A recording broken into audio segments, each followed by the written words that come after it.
All right, y'all, we back with another one. Today we're here to talk about Justin Fields Pro Day. I'm at work today, so I think I'm going to put this up on YouTube. Last time I talked to you guys earlier this morning, we were talking about the top high schools in the country, the top high school states, football states. So just to kind of remind you guys, two of the top quarterbacks in this year's draft come from what state? Georgia. Oh, that's right. Go Dog, sick 'em. Yeah, so, I just want to kill that noise. Texas, #1 high school football state. Georgia, #2. 3, Florida. And 4, California. But anywho, now that we got that out the way, I just watched Justin Fields Pro Day, man. And there's nothing I didn't see that I already knew. He played his ball up here in Kennesaw, Georgia. And, incredibly strong arm. Even to the point to where you can hear the ball thudding off the receiver's hands. It sounded like a booty talk video. You know how your motherfucker be back there smacking at that? I thought that shit was a Booty Talk 3 video, man. But, my man got a little pop in the step, you know what I mean, when it comes to letting that thing fly. But that's not nothing I didn't know. That's nothing I didn't know. And nothing you shouldn't had already known.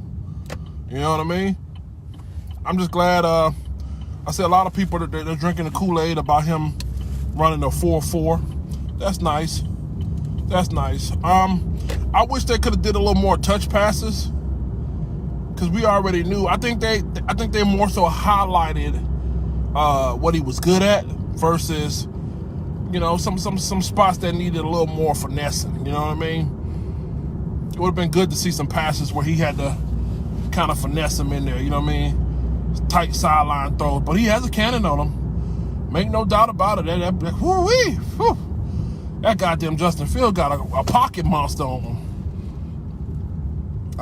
The thing that I liked about his pro day was it showed you him on the move. You know what I mean? It showed you him on the move and his accuracy on the move. There was a couple balls that were thrown behind receivers, maybe one or two a little high, but his accuracy deep down the field is impeccable, man. Shit. He was dropping dimes on that nigga bums over Baghdad for sure, man. Big, strong, powerful arm, you know what I mean? They did a little bag, so they made him step up, trying to take away his space. Throwing off his back and feet, you know what I mean? The amount of power that he just is able to generate off his back foot, you know what I mean? Kind of simulating pressure, you know what I mean? Like simulating pressure in the game. He didn't look like he was straining. He didn't look like he was struggling. His ability just to zip it, man. But to me, again, this is something that we already knew. We already knew he had a big, strong arm. But just to see it again, it looked really good, man. Not gonna hate, nothing like that. It looked really good. Again, I would have put more, if I was running it, I would have put more emphasis on, finesse. You know what I mean? We already know you got a big, strong arm. Seen him thrown out of the bootleg, you know what I mean? Thrown across his body and shit like that. I would like to see some more red zone work as well. You know what I mean? Tight, sideline, kind of tap your toe sideline work. Would have wished I'd seen more of that. But one thing Pro Day cannot show you is his toughness, man. Justin Fields is a tough individual. And then look no more than that Clemson game, man. And I kind of hated my Georgia Bulldogs did him dirty for old funky ass. Who was our quarterback? Old funky ass, what's his name? You know how that shit get down in the South. I ain't got to say no more. But I think he could have brought us a national championship in Georgia. But it is what it is. But all in all, man, I don't know if it's hard for me to see the Niners passing up on them. You know what I mean? It's hard to see the Niners passing up on them. Thank you, sir. Fromm, yeah. Because Jake Fromm had did so much for the University of Georgia. Jake Fromm took us to the national championship game. They kissed his ass, you know what I mean? They kissed his ass when he, you know what I mean? You know how that shit got down. I don't have to explain it. But anyway, Justin Fields, man, look good, man. Look good. And it's hard for me to see the Niners passing up on him. I know Mac Jones had his pro day today. I was able to catch snippets of that. I didn't watch the full pro day, but I just finished watching Justin Fields full pro day. And from what I've seen out of Mac Jones, it is what it is. Everything that we said, everything we talked about the arm deficiency, you know what I mean? It just is what it is. So right now, after today, as of Monday or Tuesday, whatever today is, I gotta say, I still think Lawrence is going to the Jags. You know what I mean? Number 2, I don't know. They could take Fields, but I doubt it. I think they want Wilson. You know what I mean? I think Wilson's going number 2. Number 3, you know what I mean? You got the Niners there. Do the Niners dare pass up on Fields? I don't know. I think they do. I think they don't. Excuse me. I don't think they will. I think the Niners take Justin Fields, and then at 4, you know what I mean? You got the Falcons. They're gonna get a defensive end. They're gonna get a defensive end, probably a wide receiver. You know what I mean? They need a safety, but who knows? I know they're not taking nobody else. So at 5, you got Cincinnati, offensive lineman, wide receiver. At 6, you got Miami, offensive line, a wide receiver. Then at 7, so potentially with the 7th pick, with the Detroit Lions, Mac Jones and Trey Lance is probably still going to be on the board. So I expect for the phone lines to be open there. You know what I mean? I think teams know that the Carolina Panthers need a quarterback. So if anybody's in love with Mac Jones or Trey Lance, and if they're still on the board at 7, look for Detroit to try to trade out of it. I told you this last night. Detroit has a lot of fucking issues. You know what I mean? For God's sake, they had Jared Goff as the quarterback. That's the number 1 issue. But seriously, no, they got a lot of issues to fix. So I doubt whatever pick they make at 7 will fix that immediately, or you know what I mean, bring them anywhere near close to fixing it. So if it gets down to 7, Mac Jones on the board, Trey Lance still on the board, look for the phone lines to open. I'm talking about the Bill Belichick's, you know what I mean, who was at Mac Jones Pro Day. Look for Minnesota Vikings, potentially could trade up. Kirk Cousins ain't the move there. So just keep your eyes open, man. But all in all, man, Fields had a great pro day, man. Great pro day. There's things that he still struggled with, again, you know what I mean? At times he can stare down receivers. You know what I mean? Hold the ball a little too long. Those things are still real. I mean, nobody made that shit up. I mean, it's on tape. If you look at the tape, you'll see it. You know what I mean? Does that mean he's not smart? Does that mean he's not intelligent? No, that doesn't mean that. That just means he still has some development to do. And again, if you really look at it, if you really look at Justin Fields, he hasn't really been playing in the college game that long, man. He went to Georgia, you know what I mean? He didn't really get no playing time in Georgia. You know, last year he had a full year. The year before he had a full year. And now this year he turned around, due to COVID, he didn't play a full season. You know what I mean? So again, man, I mean, he's still developing, man. He still has a lot to learn, man.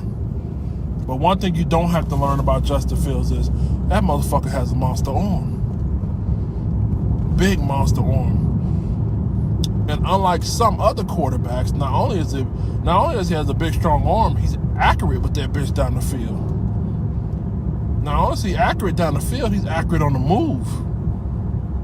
Very accurate on the move, man. Again, I seen a couple times today, ball may got a little high behind the little body or whatever, shit like that, whatever. But all in all, man, I like it. It's not enough to say, hey, we need to trade up. For me personally, I'm not saying let's trade up and go get him. A, I don't think the fucking 49ers going to do it. B, there's no way for us to trade up. As I explained to you the other day, there's no way for us to trade up. The Bengals going to want protection for Joe Burrow. They're either going to get him a weapon or protection. Okay? The Dolphins, same thing. For Tua. They're either going to get Tua protection or a weapon. So that's 5 and 6 right there. 4, the Falcons are not making a move with us. I already explained that to you. Why would you give your arch nemesis for years to come a potential deadly weapon? Niners just traded up. They're not trying to trade back. The Jets not going to make a move. You know what I mean? There's no way for us to trade up. Not unless we do something really stupid, like take Christian McCaffrey, Jeremy Chin, Brian Burns, and a bunch of first round. Y'all do some shit like that. I'm pretty sure somebody would take 2-3 first round draft pick, Brian Burns, Jeremy Chin, and Christian McCaffrey, which would be the dumbest shit in the world. So stop with that trade up shit. And look, man, it's gonna be hard to say, man. Do we make a trade with Detroit, who's right in front of us? Do we hop up one more? Because I'm pretty sure if somebody comes to Detroit and knock on their door and say, hey, we'll give you this, that, and the third because we want to get Mac Jones or some shit. The real work I want to see is Kyle Trask tomorrow. Again, I want to see how he looks, man. You know what I mean? I know it's not with a real defense or nothing on the field. But I know a lot of you guys, y'all don't give Kyle Trask his just due. My man was a beast at Florida. Kyle Pitts. It's funny how we do that. You know what I mean? We'll give the motherfucker he was throwing to credit. We'll give the motherfucker Kyle Pitts. We'll give him his credit. But we'll discredit the motherfucker that was throwing the ball to him. So that shit is weird. It's how fucking stupid that sound. I mean, like, seriously, I know a lot of you guys may be the Gamecock fans or you know what I mean, Alabama's or whatever fans, but take your fandom out of it. Just look at it from like a football fan perspective, just a regular fan. Man, that doesn't make sense, man. So, who knows? If Kyle Trask go out here and has a hell of a fucking pro day, he may work himself in the conversation. But right now, this is just a two-man fucking race, and I'm not reaching for Fields. Nor do I think they're going to let us even try to get him anyway. So, you know, it was nice to see. You know what I mean? It was nice to see, but he's not ours. The boy is not ours. He's not ours, man. There was a report, according to Joe Persons, that so-called Panthers are in love with Trevor Lawrence and Zach Wilson. Those are the only two people or quarterbacks that they were really in love with. So with that mindset, you know, again, this is how I'm anticipating it, y'all. 7 and 8. At 7, I'm anticipating Mac Jones and Trey Lance to be on the board, and I think Bill Belichick or somebody's knocking at the Detroit Lions' door. I think Detroit's gonna get a nice little phone call from Bill Belichick because, you know, mind you, if you go look at New England's draft picks, New England got a stable of draft picks. New England has a decent amount of draft picks. You know, so I think New England's coming to knock on Detroit's door, and I think they're gonna get Mac Jones. And if that's the case, then at 8, you know, who's gonna be there? Trey Lance is gonna be there, and presumably, I'm just under the presumption that they're not really in love with Trey Lance. So again, back to my original theory: Patrick Surtain, offensive lineman, or trade back. Those are really the only 3 options. You can stop with all the mock drafting and what if that happens. Lawrence, Wilson, and Fields are going to be gone. And let's say the Niners do something crazy and fuck around and take Mac Jones with the number 3 pick. Well, I can't see Fields leading past Atlanta. I know Mac Jones is. Matt Ryan is 36 years old, and I know Matt Ryan is a walking fantasy stat. You know what I mean? Matt Ryan still can do whatever he want to do as far as getting the ball in the air and shit. But a man who don't prepare for the future is a man who's bound to be, you know, doomed. You know what I mean? In long-term longevity. You know what I mean? So if he slides to the Falcons, I think the Falcons got to take him. And I don't think they're in no fucking hurry. You know what I mean? They're not going to be in no hurry. You know what I mean? So it is what it is. But, y'all, I can't really give you any hopes for us taking one of those guys you just seen this past week. You know what I mean? I'm not going to gas you. I'm not going to yell. I'm not going to scream. It's not happening, man. The best you can hope for is Trey Lance, but I don't think that's happening. I just don't, you know what I mean? It doesn't make sense, you know what I mean? He's not going to be ready right now, by the way. You don't bring in, like I said, your first round pick. Your first round pick needs to be a guy that you can for sure put on the field day one that could be making an impact. That's how you should think. If I'm a GM, if I'm a scout, I'm looking for somebody that can contribute right away. If I'm the scout of the Carolina Panthers, I'm GM, I'm looking for somebody right now that can fill a need right now. Not 2 or 3 years, not let them develop. Somebody that can come in right now and compete and can upgrade my fucking team. That's the ultimate goal of every fucking scout, every GM.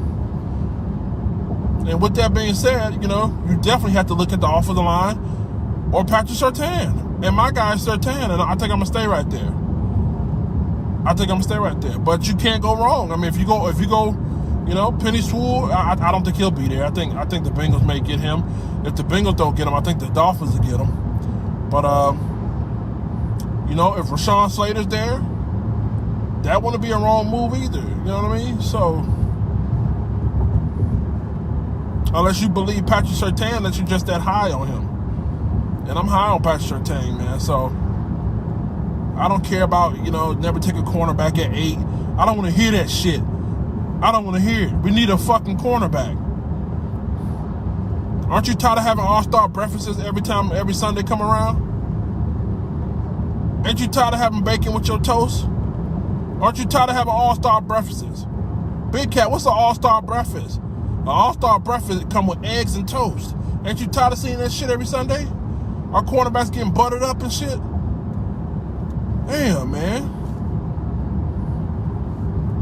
People forget that Carolina, as bad as they want to talk shit about our offensive line, it came down to 8 fucking games.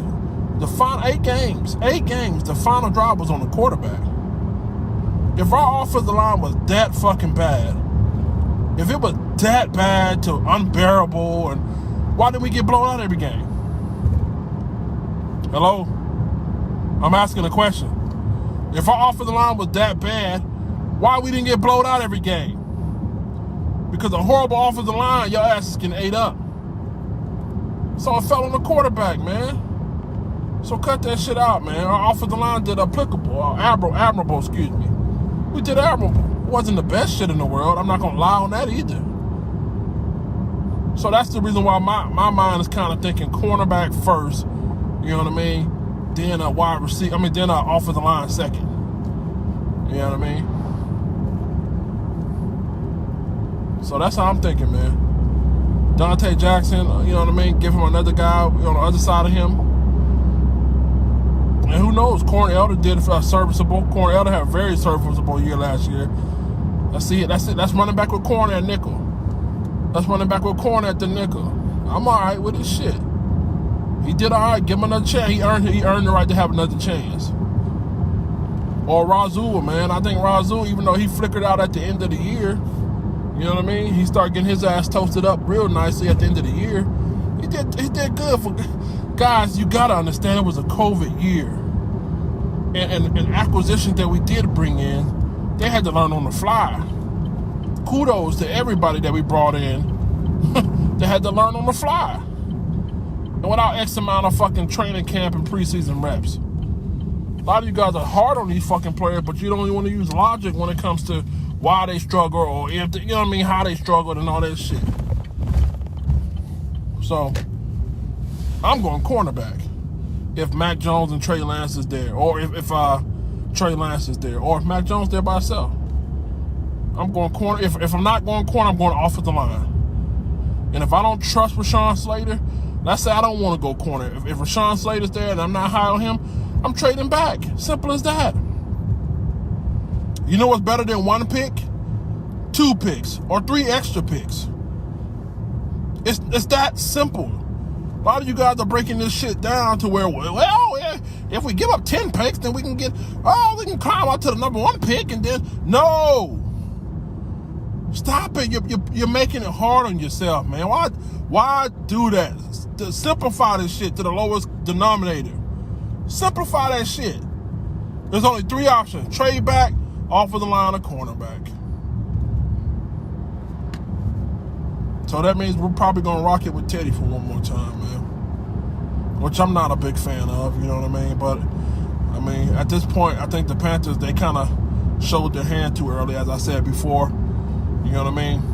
They showed their hand too early, what they were trying to do, and it backfired on them. I hear a lot of you guys screaming Kellen Mond and shit today, and so who knows? He could be a late round pickup.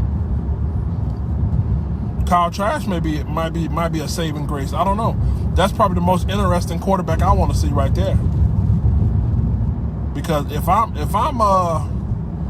Scott Fritter and I see Trash goddamn go out there, let's say Trash ball out, right?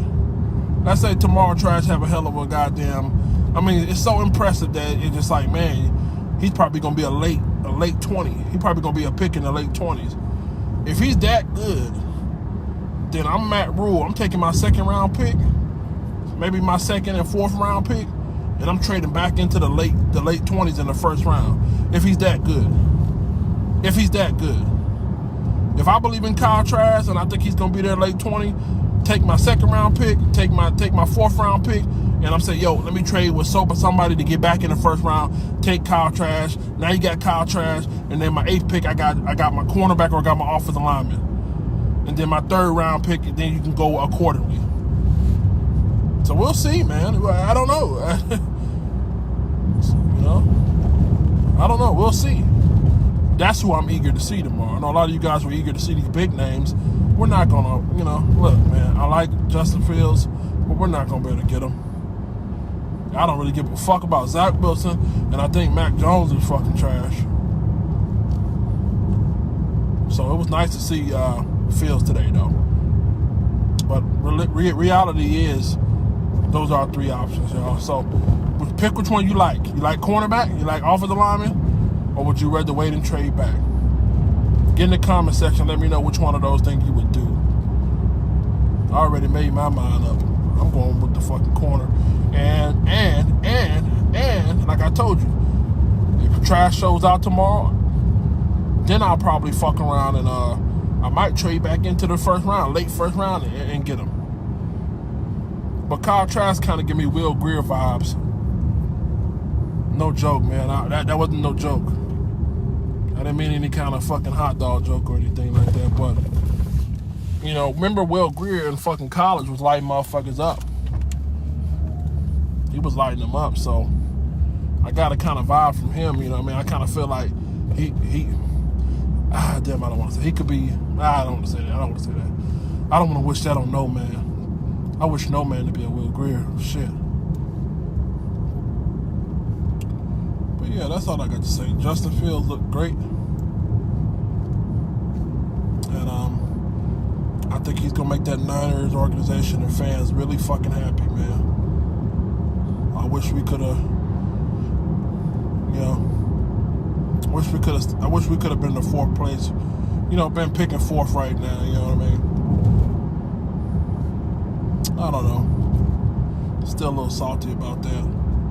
But, you know, I can't cry with spilled milk, you know what I mean? You can't really cry with spilled milk. And like I said, Mac Jones is not the answer. If we get Mac Jones, y'all probably see me bust some shit up on live. Because, you know, we go live on draft night. You're going to see me bust some shit up, man. Yeah, I'll tell that nigga Twan, hey, me and Twan made a bet. Somebody go back and look at the live stream. I'll go find it.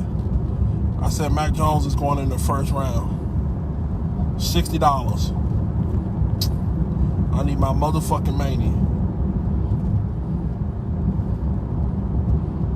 Yeah, man. So get in the comment section, y'all. Tell me how y'all feel about Justin Fields. What should we do, man? And I don't want to hear nothing but those 3 options. If you're not saying trade back, if you're not saying offensive lineman, if you're not saying quarterback, I'm deleting your ass. Come at me with some, y'all like to pretend and shit. Well, what happened what if this happens? And no, that's not happening. All right, man, get in the comment section. I'm out of this motherfucker.